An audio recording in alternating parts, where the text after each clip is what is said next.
গত শনিবার রাতে ইসরায়েলে হামলা চালায় ইরান। এরপর থেকেই ক্ষোভে ফুঁসছিল ইসরায়েল। সপ্তাহ জুড়েই জল্পনা কল্পনা চলছিল ইসরায়েল ইরানে কিভাবে হামলা চালাবে।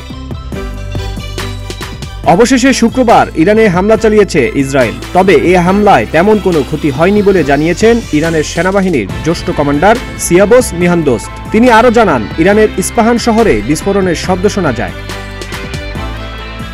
ইরানের এই ইস্পাহান শহরেই রয়েছে বড় বিমান ঘাঁটির পাশাপাশি পারমাণবিক স্থাপনাও।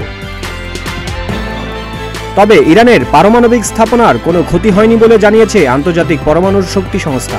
এছাড়া ইস্পাহানের কাছে অবস্থিত পারমাণবিক স্থাপনাটি স্বাভাবিকভাবে কাজ করছে বলে জানিয়েছে ইরানের রাষ্ট্রীয় টিভি। আল জাজিরার প্রতিবেদনে বলা হয়, গ্রিনিচ মান সময় প্রায় 12টা 30 মিনিটে ইস্পাহানের আকাশে 3টি ড্রোন দেখা যায়। এরপর ইরানের আকাশ প্রতিরক্ষা ব্যবস্থা সক্রিয় করা হয়। এই প্রতিরক্ষা ব্যবস্থার মাধ্যমে আকাশেই ওই ড্রোনগুলোকে ধ্বংস করে দেওয়া হয়।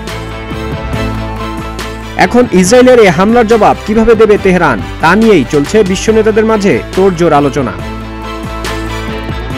অবশ্য ইসরায়েলের এই হামলার আগে ইরানের প্রেসিডেন্ট ইব্রাহিম রাইসি হুঁশিয়ার দিয়ে বলেন, তাদের ভূখণ্ডে কোনো হামলা হলে এর চরম জবাব দেবে তার দেশ। ইরানের পারমাণবিক কেন্দ্রগুলোর নিরাপত্তা ও সুরক্ষা বিভাগের কমান্ডার ব্রিগেডিয়ার জেনারেল আহমদ হাক তালাব বলেন, দেশটির পারমাণবিক নীতি ও ডক্ট্রিনে পরিবর্তন আনার সম্ভাবনা রয়েছে। ইসরায়েল ইরানে হামলা চালালে তাদের নির্দিষ্ট লক্ষ্যবস্তু ধ্বংস করার জন্য শক্তিশালী ক্ষেপণাস্ত্র ছোড়ার ট্রিগারে আঙ্গুল রাখা আছে। ইসরায়েল ইরানের পারমাণবিক স্থাপনায় কোনো ধরনের হামলা চালালে তাদের পরমাণু স্থাপনাগুলোতেও বড় ধরনের হামলা চালানো হবে। বিশ্লেষকরা বলছেন, ইসরায়েলের হামলার সমুচিত জবাব দেওয়ার জন্য শতাধিক ড্রোন ক্ষেপণাস্ত্র প্রস্তুত রাখা হলেও মূলত 9টি ক্ষেপণাস্ত্রের ভয়ে কাঁপছে ইসরায়েল।